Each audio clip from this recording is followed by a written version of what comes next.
I'm just a lazy video gamer, even too lazy to make fancy thumbnails.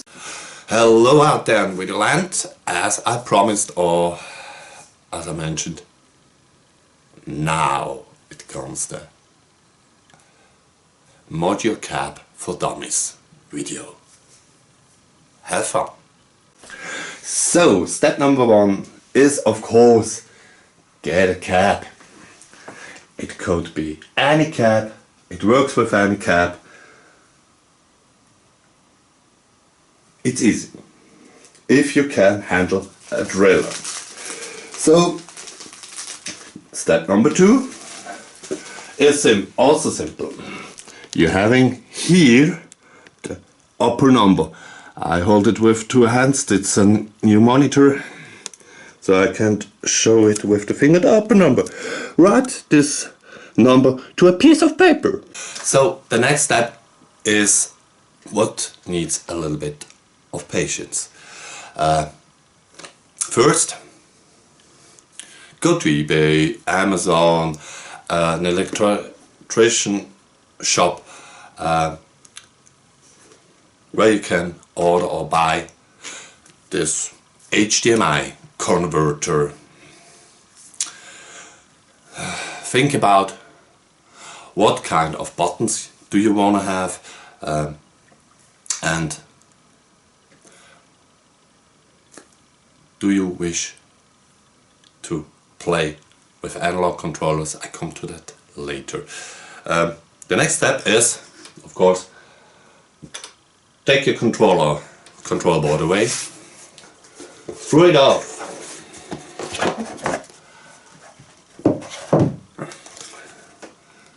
screw loose those screws and replace it. Take all the connections out. I recommend to cut this cable holders with a scissor. You can, if you want to go for cheap,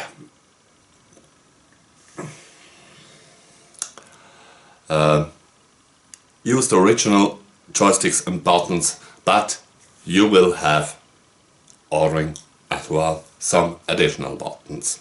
You have to screw it out and loose the cables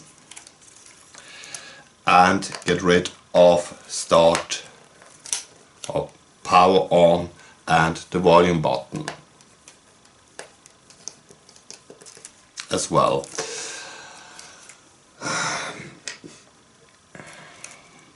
That is something that needs a little bit of time, maybe 1 or 2 hours, and you're finished with the board, because you have to decide which console do you want to have hooked up. So get rid of this small little plastic switches. You won't need it anymore, because if you're finished with that, you'll have a killer arcade at home if you wanna go the full way. You can also go on a cheap way with buttons and joysticks. There are sets out there in the wild you can purchase, and they come already complete sets.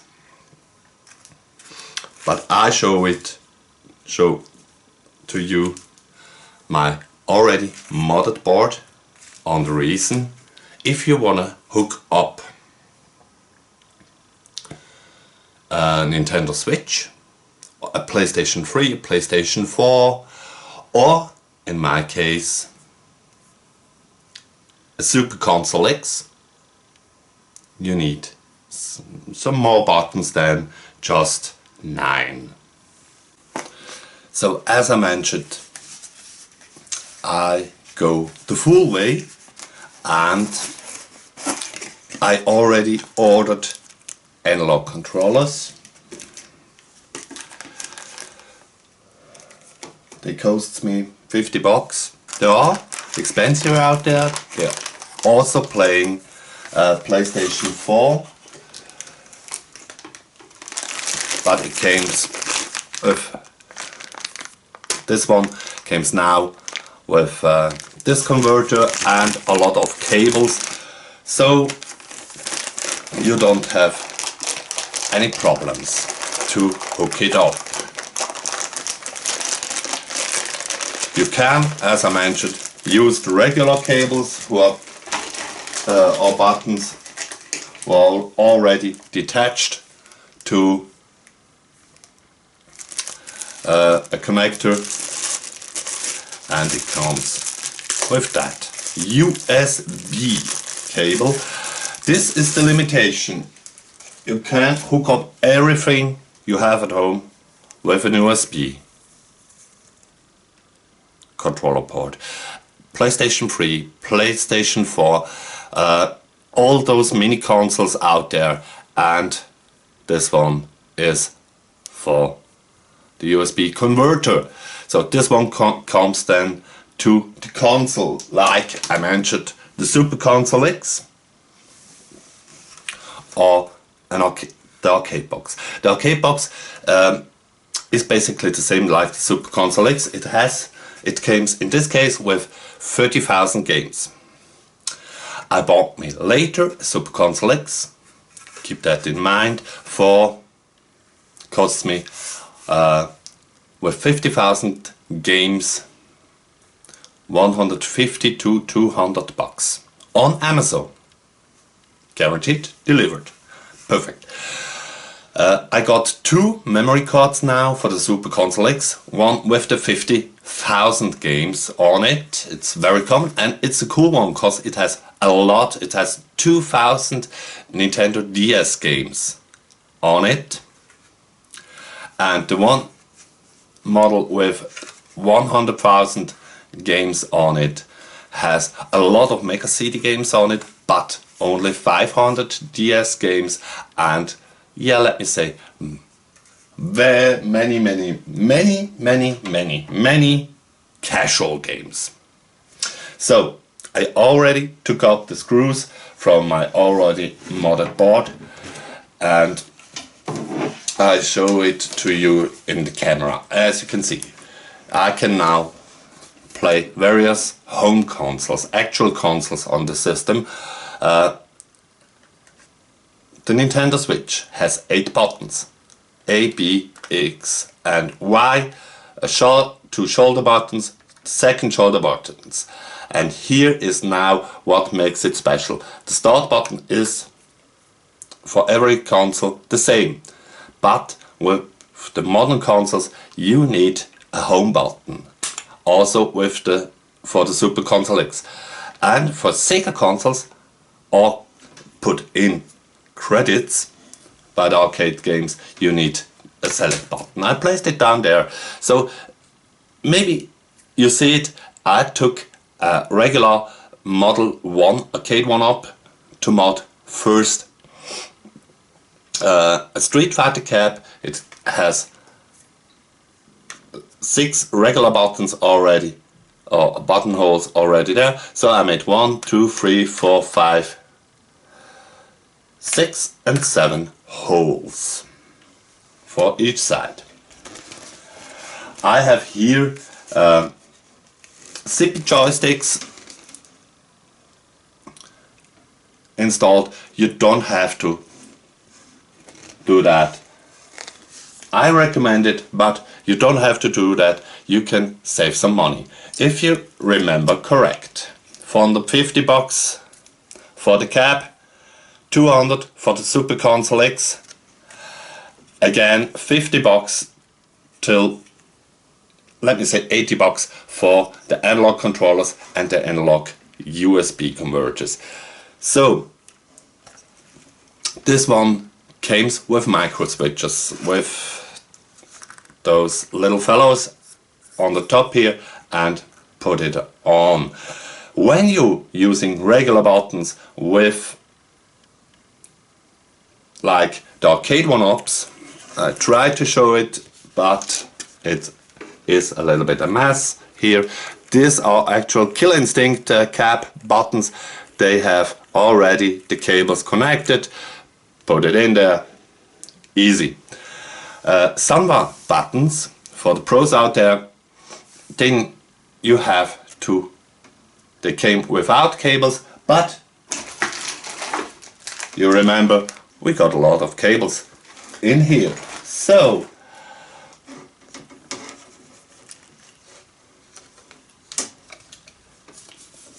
the drilling is of course the most boring part, but when you did this and when you connect it, you're practically done. So I'll show to you the nasty insides. You see, I take the original PCB off. You have 2 free screws. Get rid of it. Easy to make. You have this cable, it's the power, and this one, it is the monitor source. So when your correct HDMI converter arrives, fix it to the wooden part. Don't fix it, stick it on the metal case to avoid electrician hazards. So now this is the original arcade one-up power cable. Here comes the HDMI source in, and this is the headphone jack on the, I fixed it with some black isotape, is the audio system.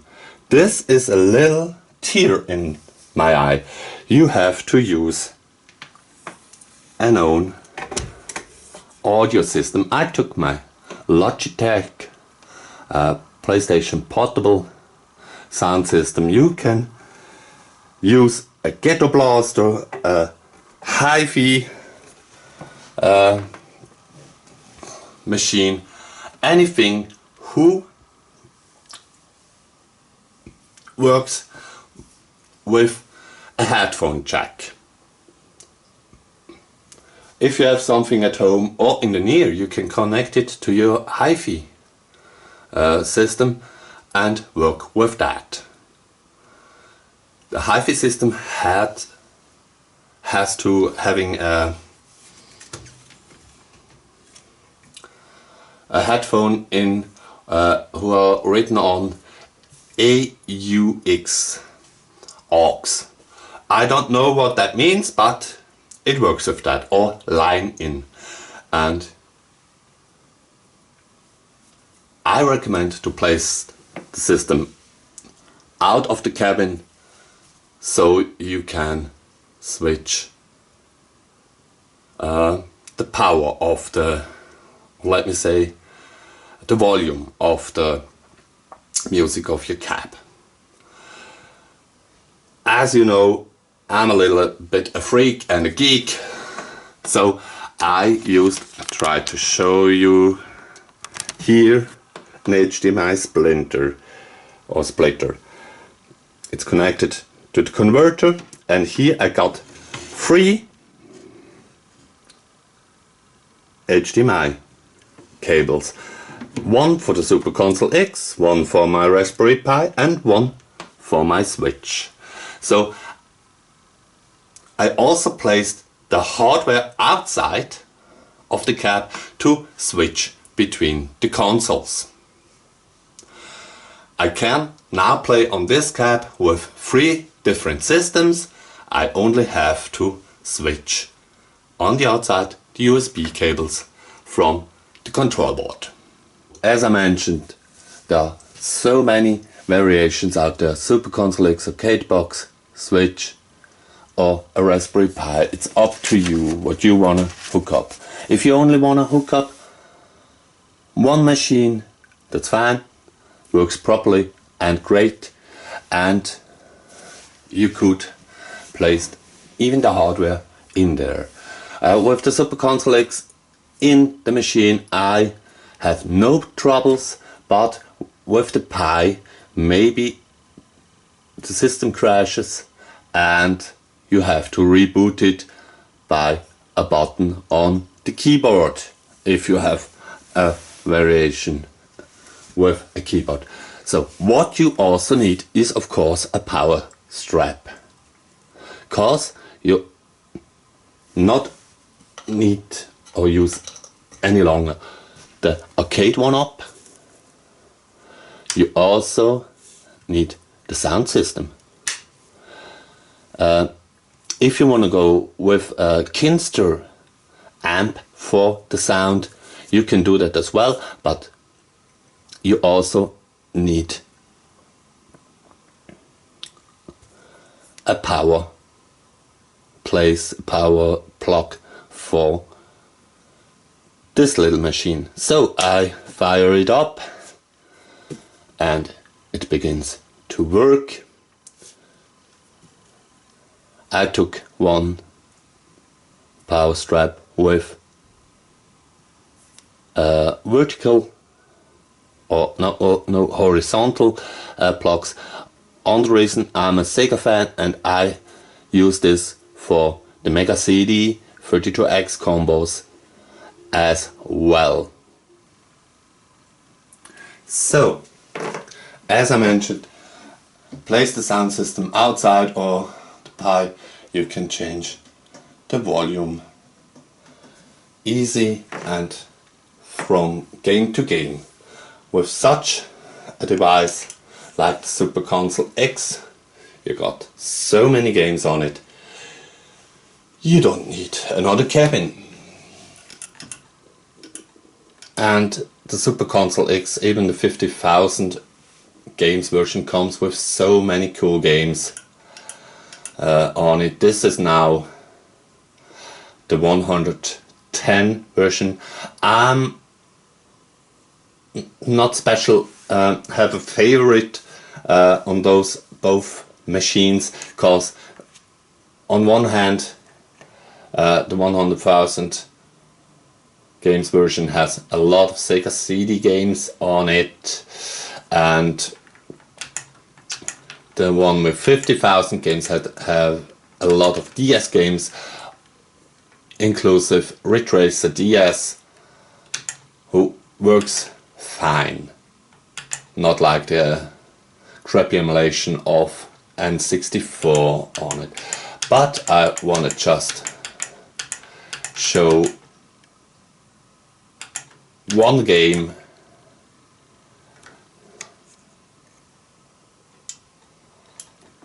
from the Mega CD catalog. I like it. I love it really much. It's a fantastic shooter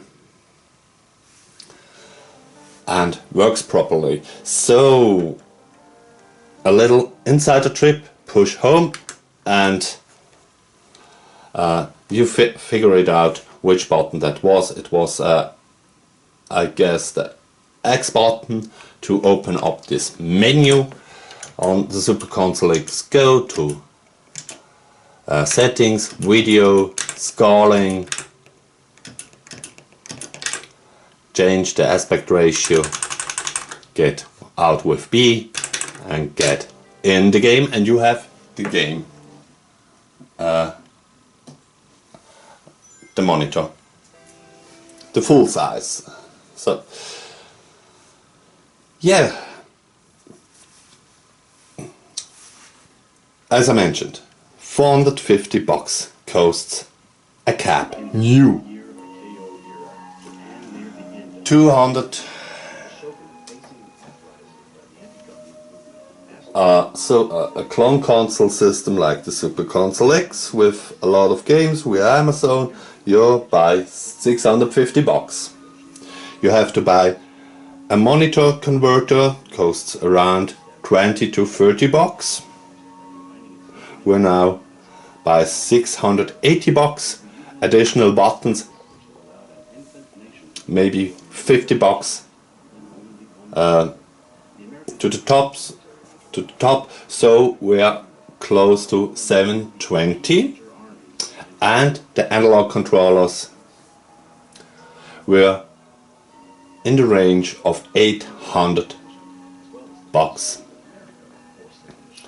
If you wanna play Switch or Polymega, you need also such a little thing. It's a Magic Key NS, Magic NS2, where you can put in here the USB controller from the control board and here to your docking station or your Polymega.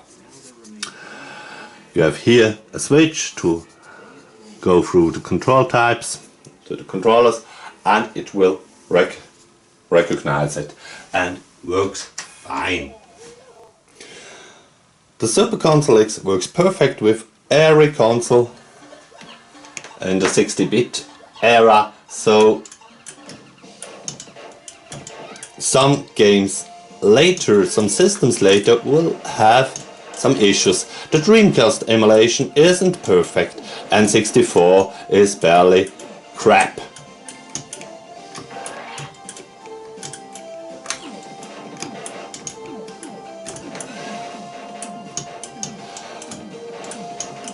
But the most arcade games that are coming out are in the range of 16-bit consoles. So you have a fantastic cab with the turtles on in so many variations.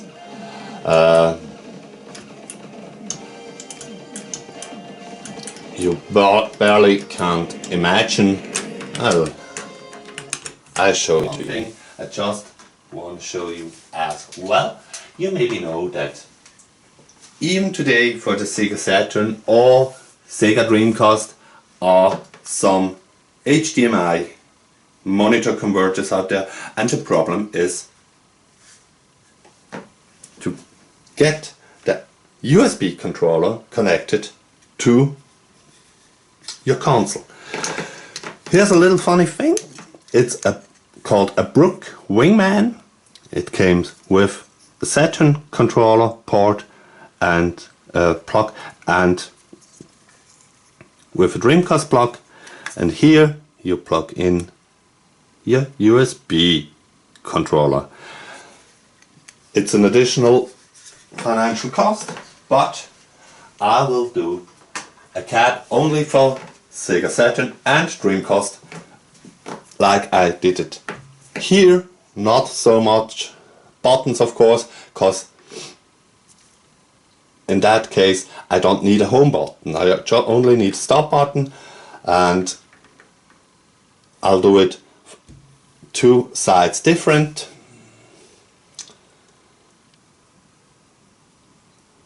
One for Dreamcast and one for Saturn. So yeah, you can use your time and build your own a fantastic cab. So that was it for this week's episode of the Lazy Video Gamer Show, of this special Lazy Video Gamer Show under the title Mod Your Own Cab for Dummies. I mean myself, not you.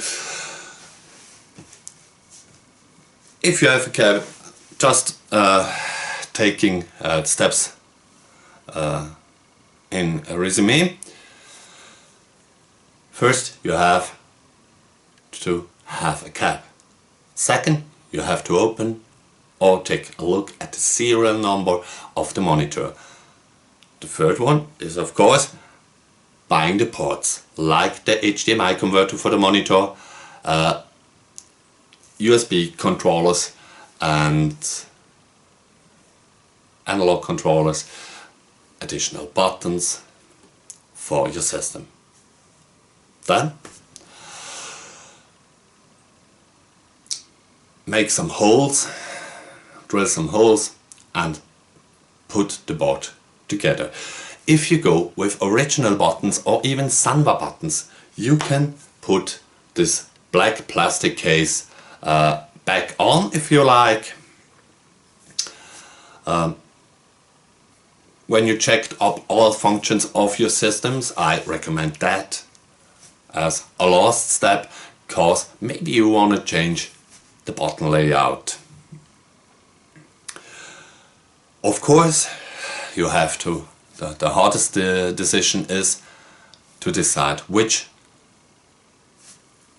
console or which games do you want to play in there.